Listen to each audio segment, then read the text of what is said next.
Good morning, children. Sai Ram. I again welcome you all to the online class of economics. Children, today I again going to start the same chapter, that is chapter number 6, and the name of our chapter is banking. So children, this is the third video of this chapter, and in the previous two videos we have learned first the introduction of the commercial banks and all the functions, the primary function as well as the secondary functions of the commercial bank. Thereafter we have learned the most important activities of the commercial bank, like money creation, how the commercial bank can create the money creation in an economy. That's also we have learned. Thereafter, in the second video we have learned the introduction of the central bank, the meaning of the central bank as well as their functions. We have already understood that Reserve Bank of India is known as the Central Bank of India, and it was established on 1st April 1935 under the Reserve Bank of India's Act 1934. Now, just to take ahead this chapter, today I am going to start the last topic of this video of this chapter, and the topic is the controller of money supply by the central bank. How the central bank can create the money supply in an economy. As you all know, there are many situations prevailing in the economy like inflation and deflation. Now, how RBI is using the fiscal policy as well as the monetary policy to control this emerging situations like inflation in an economy as well as the deflation. So now let us start our topic, controller of money supply by the central. Children, this is the fifth functions of the RBI, and by these functions RBI can control the money supply and credit control in an economy. So the Reserve Bank of India, that is RBI, is empowered to regulate the money supply in an economy through its monetary policy. So it is a policy which is adopted by the central bank of an economy in the direction of credit control or money supply. As RBI has the sole monopoly of issuing currency, it also has the responsibility of controlling the money supply and credit control. For this, RBI is using the two instruments of the monetary policy.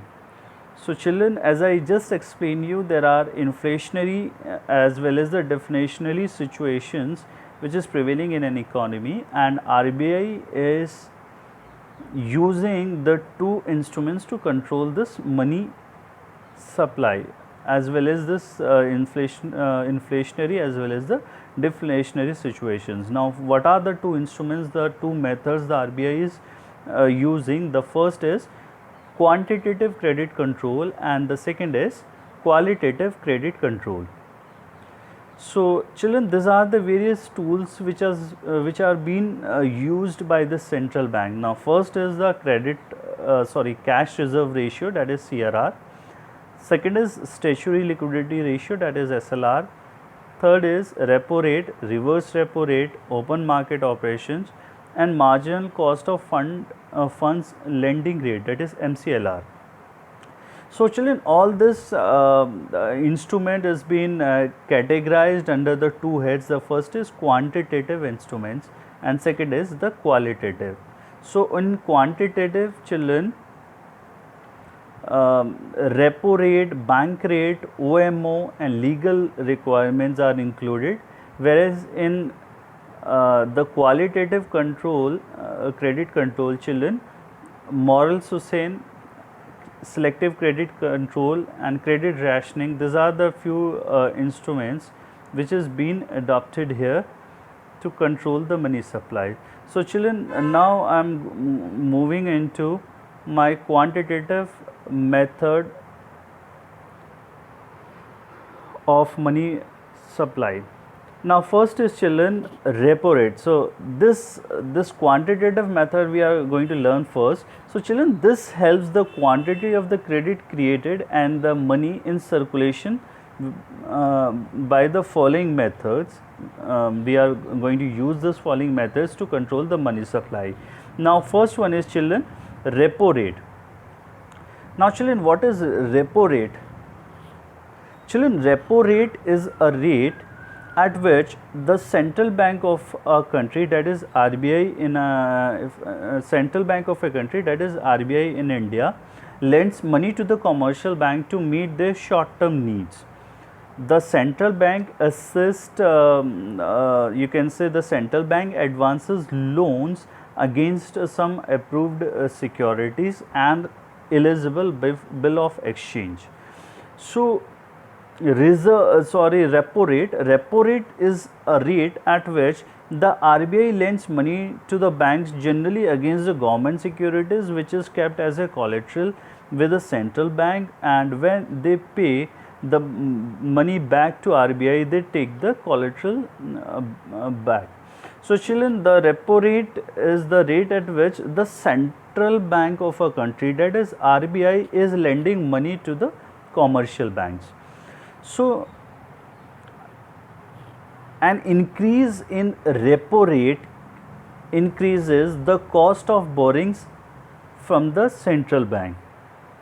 It forces the commercial banks to increase their lending rates, which discourage the borrowers for taking loans. Therefore, it reduces the ability of the commercial banks to give or you can say to create credit. Therefore, if there is any decrease in repo rate, will have such an opposite effect.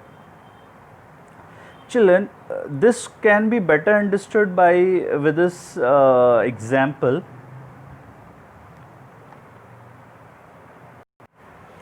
So children, just see this example with this slide. I am explaining you the concept of the repo rate. At first, I am taking central bank, thereafter commercial banks, and the third party is the borrower. Now children, central bank give loans to commercial banks, and on the same way commercial bank give loans to the borrower. As you all know children, central bank do not deals with the general public. Central banks deals with the commercial bank, and commercial bank deals with the borrower or with the customer or with the loan taker. So children, let's take an example. The central bank has lent money to the commercial bank at an interest rate of 10%. Understood children? Commercial bank, or you can say that commercial bank has taken a loan from the central bank with an interest rate of 10%. Now with this loan percentage, commercial bank is further giving loan to the borrower or to the customer.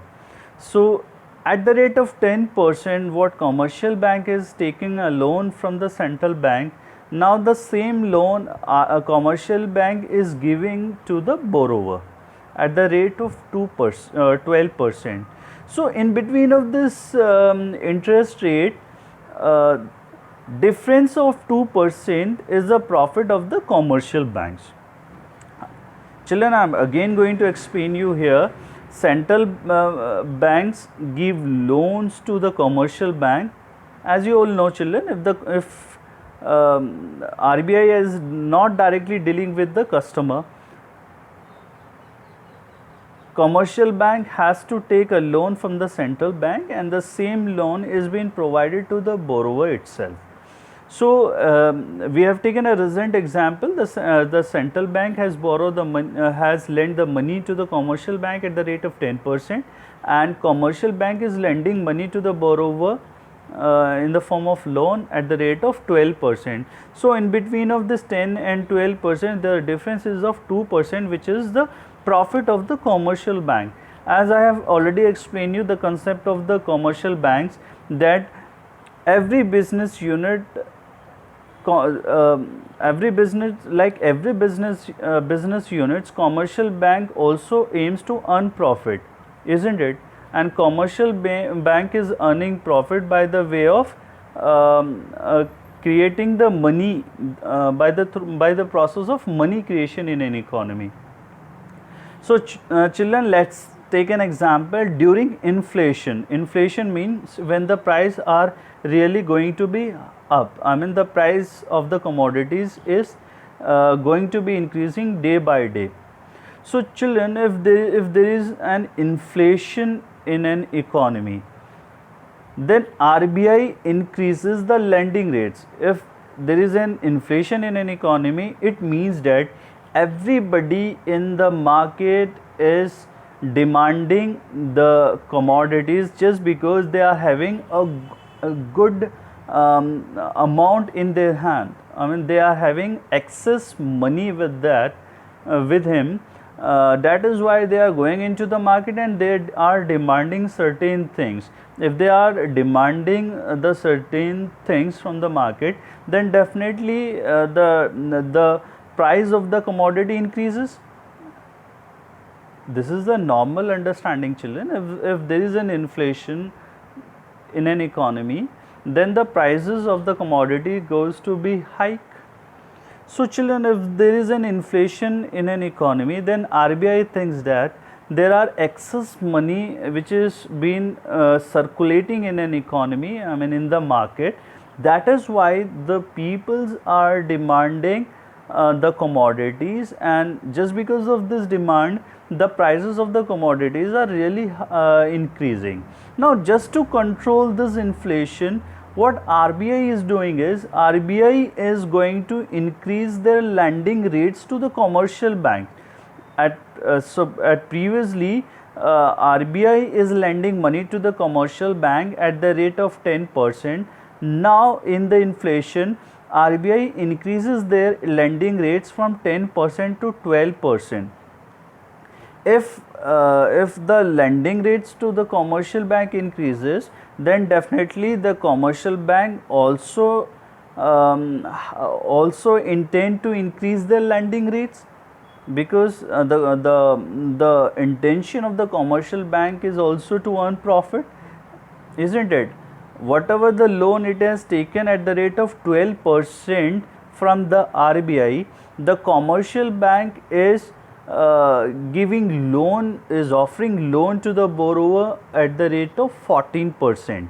Now since that, if I am a customer and if I am getting previously a loan at the rate of 12% from the commercial bank, now just because of the inflation, the same loan amount right now I am getting from the commercial bank at the rate of 14%.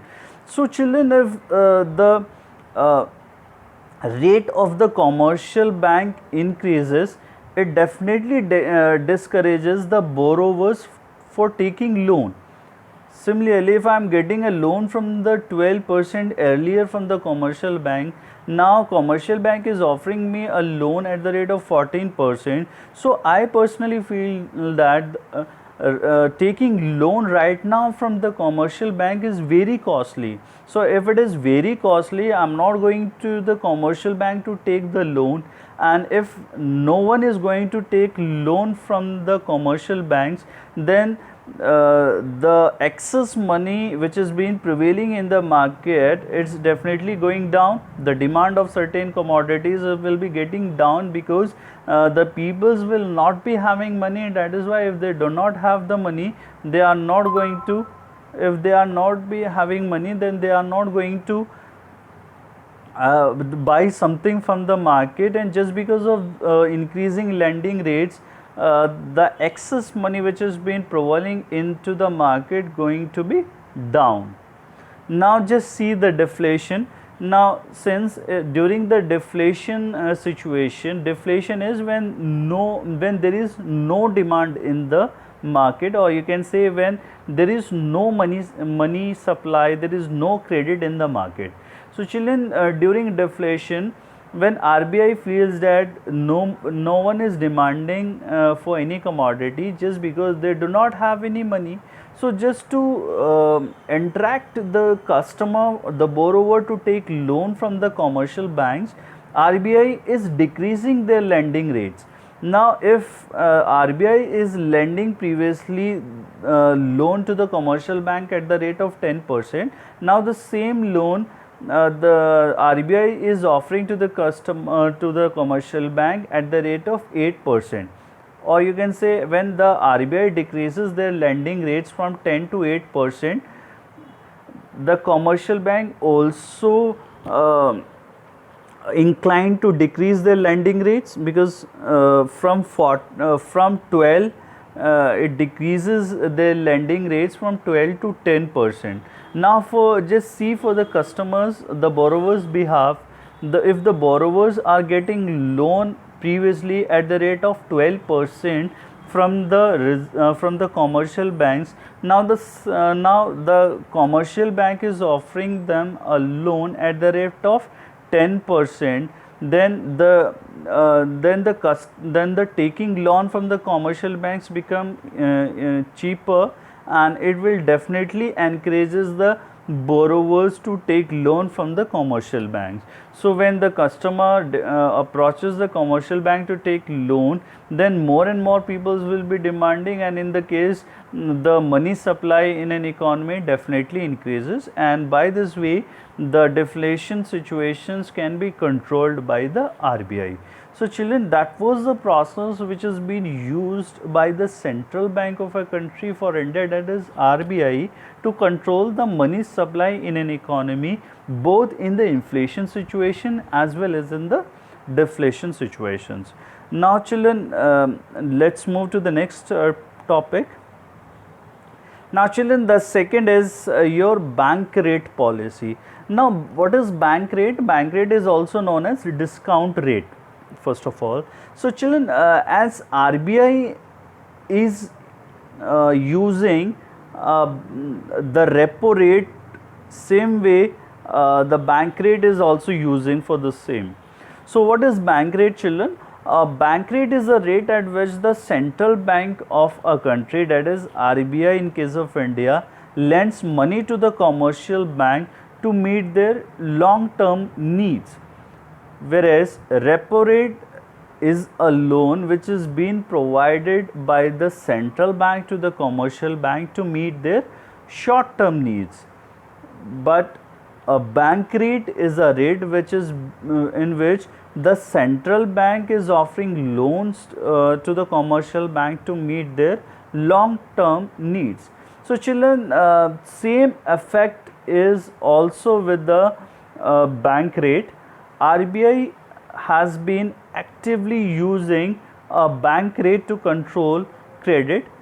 Bank rate, you can say, has the same effect as that of repo rate, that is, an increase in bank rate increases the cost of borrowings from the central bank, which leads to increase in lending rates by the commercial bank. Similarly, it discourages the borrowers for taking loan, which reduces the ability of the commercial bank to create credit. Isn't it, children? You can understand here the same concept of bank rate, as central bank is lending money to the commercial bank, the same way commercial bank is lending money to the borrower. So, children, if central bank is offering loan to the commercial bank to meet their long term needs, which is known as bank rate at the rate of 10%, then commercial bank is also inclined to increase their lending rates from 10%.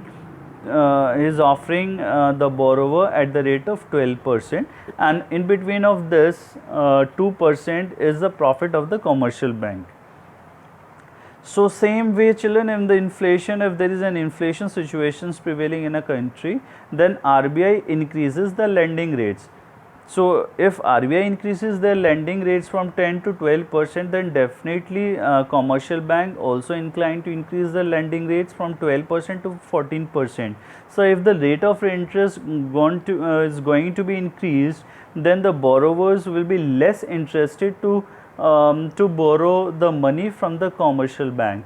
So, if nobody is coming to the commercial bank to take the loan, then definitely the commercial banks, if the rate of the bank rate increases, then it reduces the ability of the commercial bank to create credit, as I just said. Now less people are going to be interested to take loan from the commercial bank, and in this way the excess money which is there in an economy will be controlled. Same is the opposite effect of bank rate in the situation of deflation.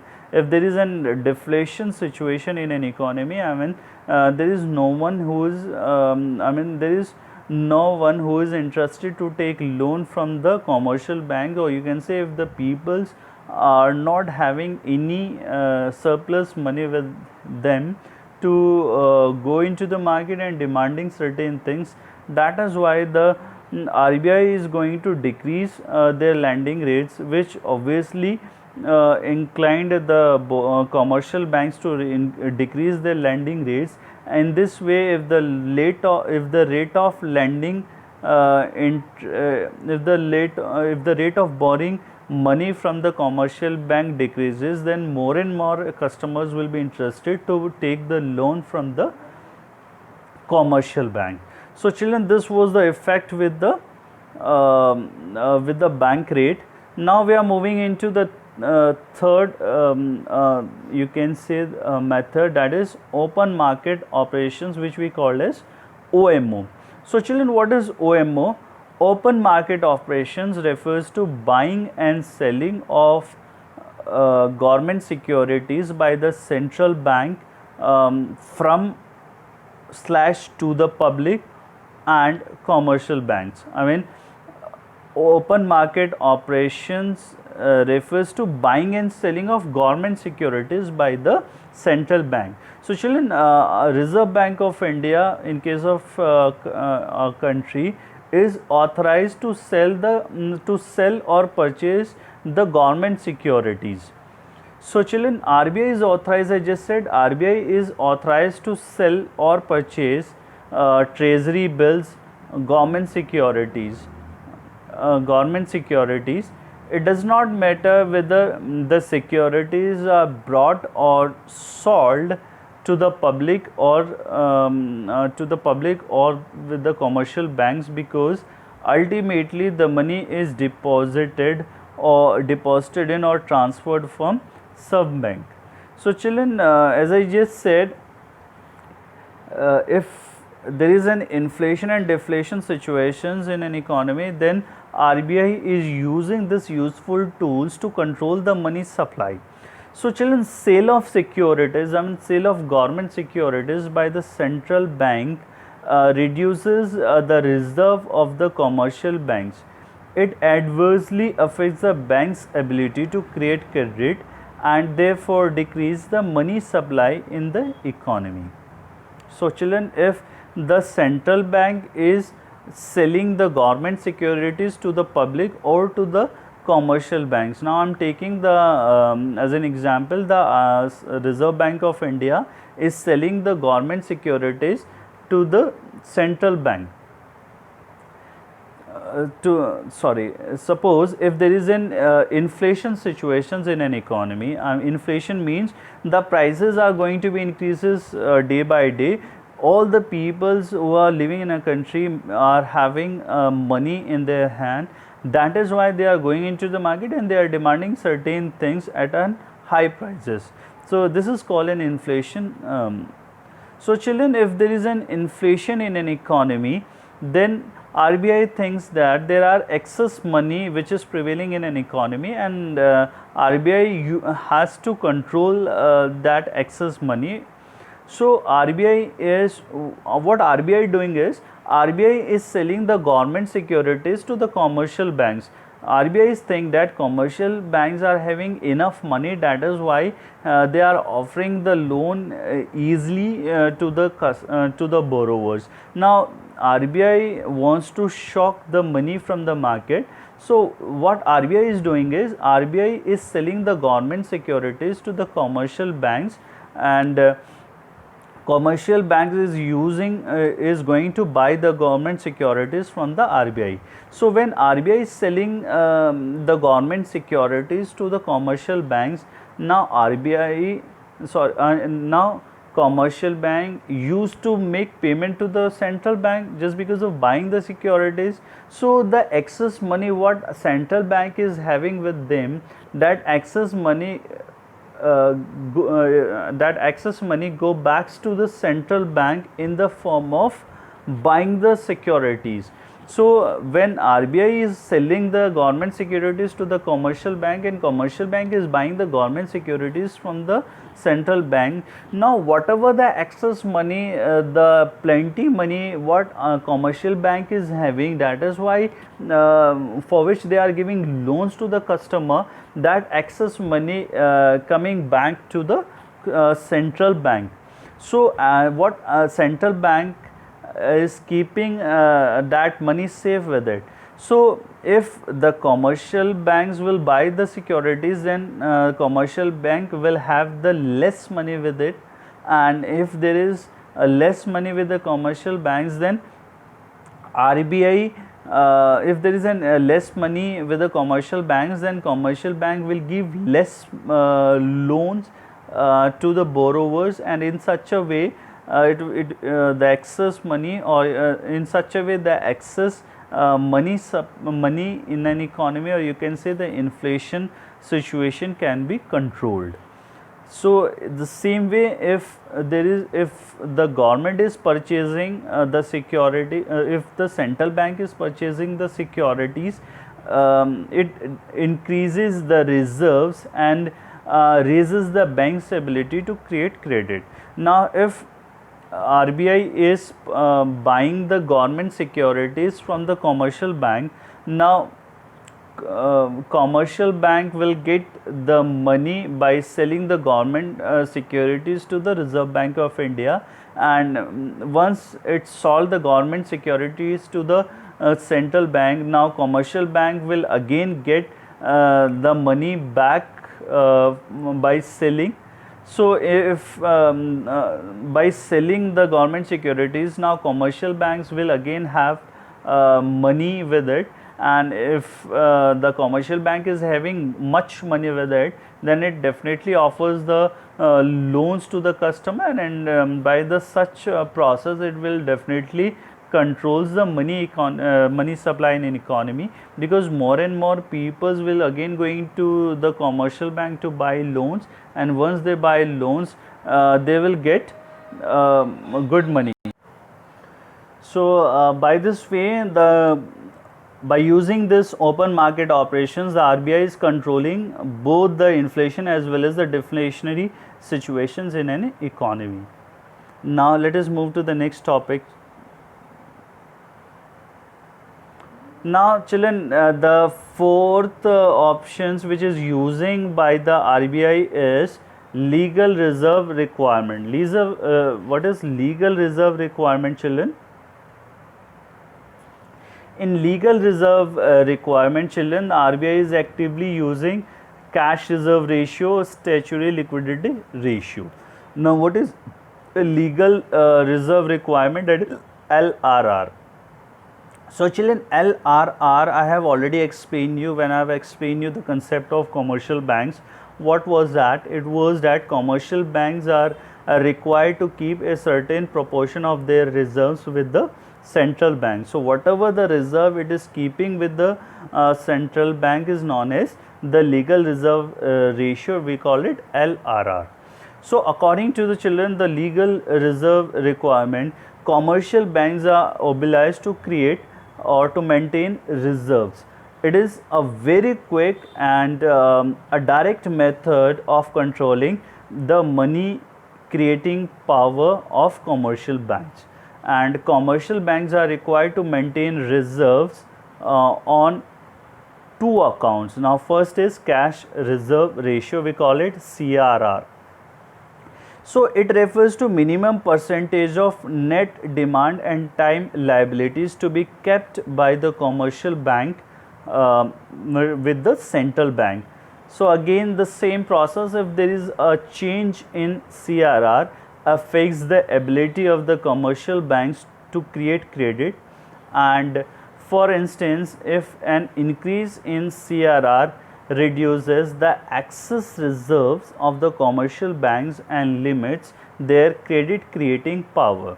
So children obviously understood, if the rate of LRR is increased by the central bank, now commercial bank has to keep more amount of their deposits as a reserve with central bank. So if more reserve is been if more deposits are being kept as a reserve with RBI, now commercial banks will get less amount left to lend the money to the public or to the borrower. So in this way, it definitely decreases the credit creation power of the commercial banks. Now just take it opposite. If the RBI decreases the lending rates, then the loan will get quite cheaper, and by this CRR, if there is a decrease in CRR, then the commercial banks will kept a less amount of deposits as a reserve with RBI, and it will get more amount left to lend the money to the borrower. So by this way they can increase more money creation in an economy. So children, let us take an example. Suppose if the rate of LRR is 10%, then the commercial banks are required to keep only 10% of their amount as a reserve with RBI, and they are free to lend 90%, or you can say 90% of their initial deposits as a loan to the commercial bank. Now children, if this lending rates are increased from 10 to let's say 20%, or you can say 30%, now out of rupees 100, commercial banks are required to keep 30 rupees as a reserve with central bank, and they are free to lend rupees 70 to the commercial bank. So if the lending rates increase, then the commercial bank will create less creation of money in an economy. Now second is children, SLR, that is a statutory liquidity ratio. It refers to a minimum percentage of demand and time liabilities which commercial banks are required to keep with themselves. So SLR is maintained in the form of designated liquidity assets such as excess reserve, unencumbered treasury bills, or government and other approved securities, or you can say the current account balances with the other bank. So the same process children, if there is a change in SLR, affects the freedom of the bank to sell the government securities or borrow against them from the central bank. So if there is an increase in SLR, it reduces the ability of the bank to give credit and vice versa. So children, that was the concept, the important tools of cash reserve ratio and the statutory liquidity ratio, which has been adopted as a quantitative instruments by the central bank to create the money supply. Now children, let us moving into the next topic, that is qualitative control. Children, in qualitative control, children, what is qualitative control? Now children, let us learn the qualitative or the selective method of credit control. So children, the qualitative or the selective method are directly towards the diversion of the credit into the particular uses or channels in the economy. Their objective is mainly to control and regulate the flow of credit into the particular industries or business. So children, in the quantitative instruments, we have learned how the RBI controls the various situations of inflation as well as deflational situations by increasing or decreasing their lending rates in an economy in their in various instruments, the various tools. Now, in this qualitative method of credit control, RBI is using this certain tools to control and regulate the flow of credit. I mean, they are assisting them to give or not to give the credit into in certain categories at any particular reasons. Now, for this, the RBI using first rationing of credit, direct action, moral sustain, method of publicity, regulation of the consumers control, and the most important, regulating the margin requirements of the security loan. So, let us learn first, children. Credit rationing. Children, under this method, the credit is rationed by limiting the amount available to each part applicant. The central government, the central bank puts restrictions on the demand for accommodations made upon it during times of monetary stringency. So, children, in the selective credit controls, the RBI give directions to other banks to give or not to give credit for certain percent to the particular sections. So, this method can be applied in both positive as well as the negative manner. So, in positive manner, it means using measures to channelize credit to priority sectors. I mean, you can give the credit, more credit. I mean, the RBI assisting the commercial banks to give more credit into some selective, you can say, some of the selective priority sectors like agriculture or exports, etc. And in negative manner, it means using measures to restrict the flow of credit to particular sectors. I mean, they will it will definitely restrict giving loans to some of the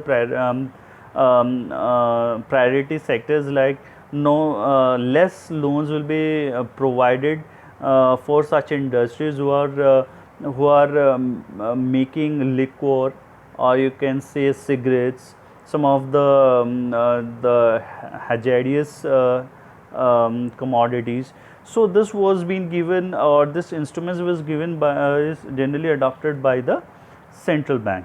So, in this, the central bank discourages the granting of loans to stock exchange by refusing to rediscount the papers of the banks which have been extended liberal loans to the speculators. So, this is an important method of the credit control, and this policy has been adopted by the number of the countries like Russia and Germany. Now, children, the next, the most important is the moral sustain. So, this method is frequently adopted by the central bank to exercise control over the commercial banks. So, under this method, children, central bank give advices, their request and persuasions to the commercial banks to cooperate with the central bank in implementing its credit policy. So, children, what is moral sustain? This is basically considered as a combinations of persuasion and pressure that central bank applies on the other banks in order to get them act in a manner in a line with the policy. I mean, RBI wants that the commercial banks can obviously act in a line as well as in a manner what they are used to.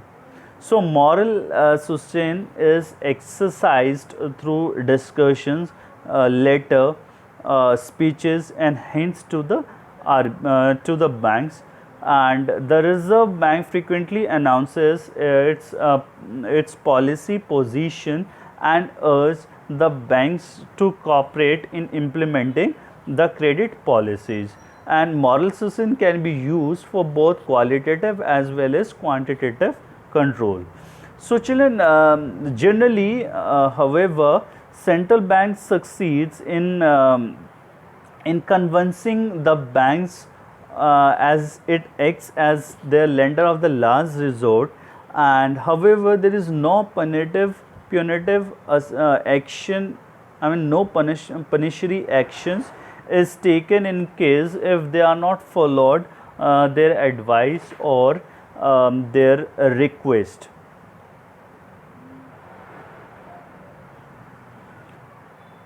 So children, one more is very important to understand the important qualitative instrument is the margin requirement.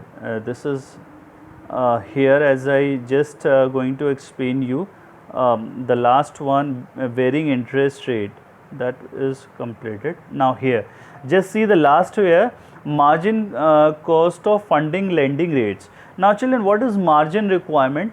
Margin is the difference between the amount of loan and the market value of the securities offered by the borrower against the loan. So children, if the margin fixed by the central bank is 40%, we will take an example. If the margin fixed by the central bank is you can say the 40%, then the commercial banks are allowed to give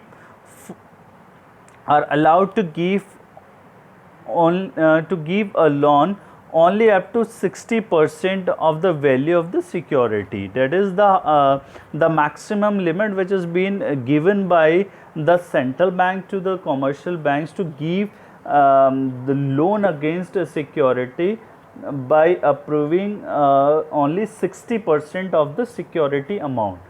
For suppose if I am a farmer and I am going to take a loan from the commercial banks, then the commercial bank suppose will offering a loan to me by mortgage my own property. So suppose if I have a plot, I have a land whose market value is let's say is 1 lakh in rupees in the market. Then if I am going to keep it as a mortgage with the commercial banks, then out of this 1 lakh rupees of security of my plot, RBI is offering me only 60,000 rupees as a loan on my 1 lakh rupees of land. So if suppose if there is any inflation situation, then RBI can increase their margin. So suppose if let's say if 40% was the prevailing margin, then RBI is going to increase the margin in case of inflation. So out of this 40, if it is increases by 60, now now if any farmer is going into the bank to take a loan, now out of rupees 1 lakh rupees of loan, the RBI is offering him only let's say if 50% was the margin, then the RBI is offering him only remaining 50,000 rupees of loan. That 50,000 rupees will be kept as a margin just because if there is just because as a margin, because RBI feels that if as a bank gives a loan equal to the full value of security, then RBI will suffer, or you can say the commercial banks will suffer a loan in case of fall in price of security. So this is also a very useful instrument which has been adopted by the commercial bank. Let us take one more example. Suppose if I have 1 rupees of the market value of my plot is rupees 1 lakh rupees, and if I am going into the commercial bank to borrow money, and if the RBI is fixed by the if the margin is fixed by the RBI to the commercial bank is only 20%, now commercial bank can offer me 80,000 rupees of loan on my 1 lakh rupees of security.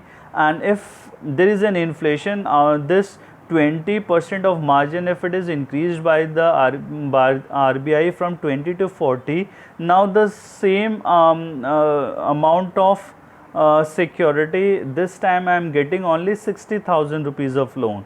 Now here if just because of increasing the margin requirements, the cost of taking loan from the commercial banks becomes much costlier. So these are such the instruments which has been adopted by the RBI to control the money supply. So I hope all the certain topics we have finished up today, and the last function is the last function is left here is the custodian and management of foreign exchange reserve. This is the fifth this is the last functions of the central bank. So children, central bank also acts as the custodian of the country's stock of gold and reserve of foreign exchange. So these functions enable the central bank to exercise a reasonable control on foreign exchange. Accordingly, and according to the regulations of foreign exchange, all foreign exchange, the foreign currencies exchange transactions must be routed through the RBI. So centralization of foreign exchange transactions with the Reserve Bank serves two objectives. The first one, it helps the bank in stabilizing the external value of currency, and second, children, it helps in pursuing a coordinated policy towards the balance of payment situations of the country. So children, all the foreign transactions, the foreign exchanges are done only through the RBI. That is why it is also a most important functions of the commercial banks of the Reserve Bank of India to control the foreign exchange transactions. So children, so far we have studied the controller of money supply, and credit, the most important functions of the Reserve Bank of India. We have finished up with the quantitative as well as the qualitative instruments of controlling credit. We have learned first the repo rate, bank rate, open market operations and legal reserve requirements in quantitative credit control, as well as in qualitative control. We have finished up with the margin requirements, moral sustained and selective credit control. So children, that was all the explanation of the important functions of the RBI, and thereafter we have learned the custodian of the foreign exchange reserves of RBI. So children, that's all for today. I hope today you will learn up the important functions of the RBI to control the money supply and credit. And for today this chapter is over now, and in the next video we are going to learn the next chapter. And that's all for today. Thank you so much for watching and have a nice day. Thank you. Sai Ram.